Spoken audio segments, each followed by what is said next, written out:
Hi guys, it's Shantin here, and look at what has grown. The maple syrup tree, isn't that fantastic? I am absolutely delighted it grew. So well done the team for advising me, and I now have lots of people giving me lots of help, which is fantastic. However, the one thing I did want to show you is, ta-da!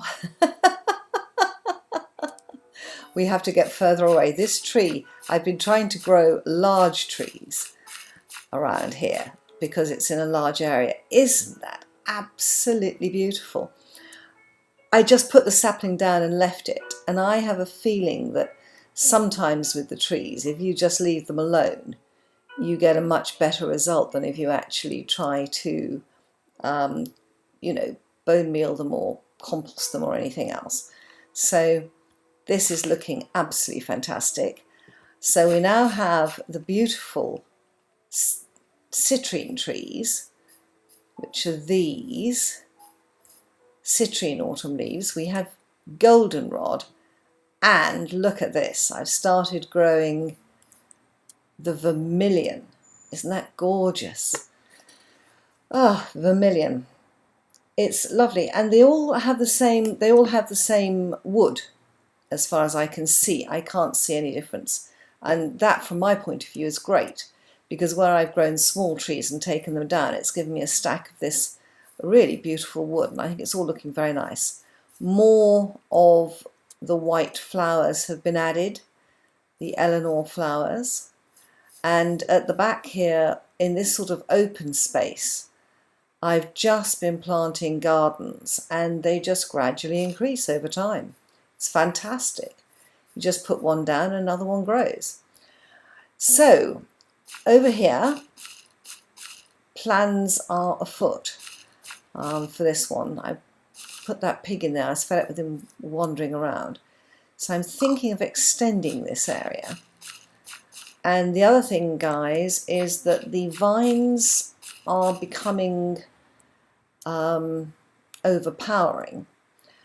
But I wondered what some of the coloured vines would look like, and because of the white flowers here and the golden trees, I was thinking of white for the vines, so I put a white vine, a flowering vine, and I have to say I rather like that look, so I think I'm going to swap over some of these vines. I shall pick the same places as the builders, but I think I'm going to change them to white vines just to add a little bit more colour here.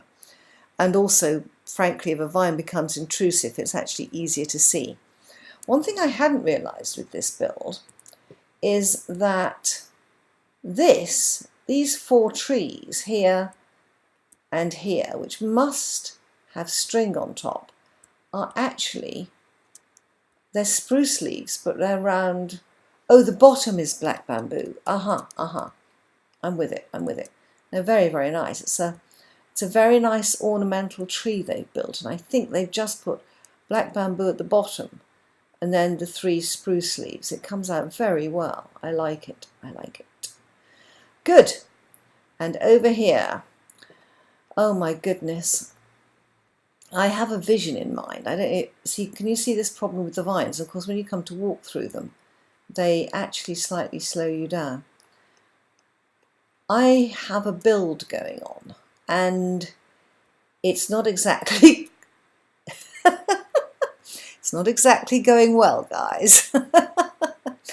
I had a build in my mind, which I started off without being sensible and thinking, how much material will I need for this? I mean, first of all, I had to go mining for marble for the path, which I think looks pretty good anyway, and I'm keeping the same path as Kevin and Haggis put in here, which I think is lovely.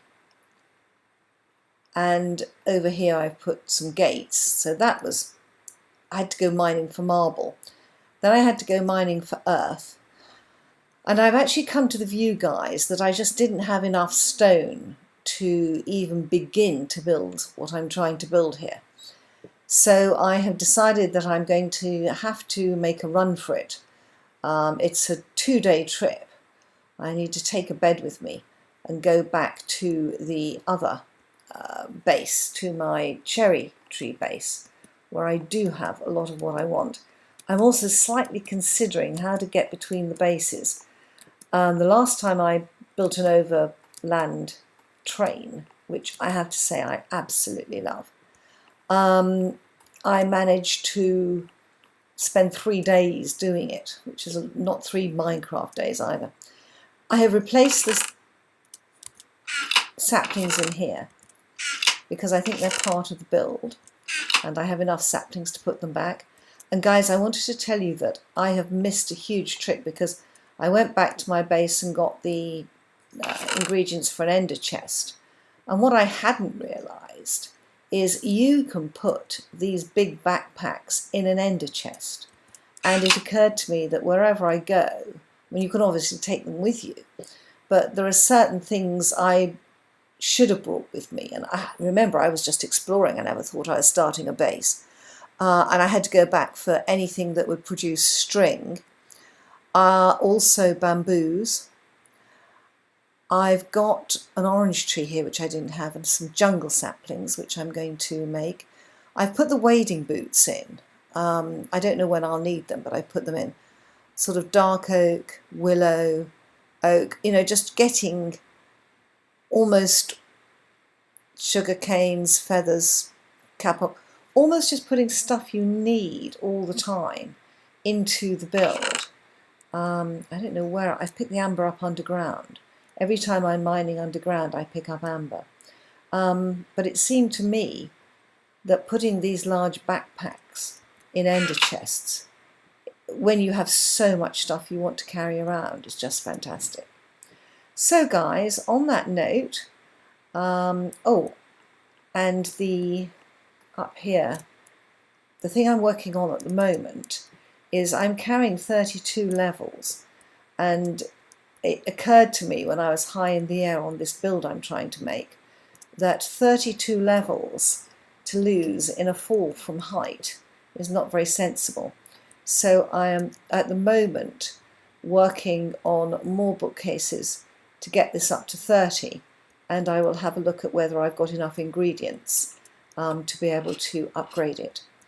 So that's a little bit of an update video, but as I said, my huge success is the glorious autumn leaf trees that I am just so pleased about being able to grow and get saplings from. So on that note, I think I'm going to say goodbye in the kitchen this time. Bye bye.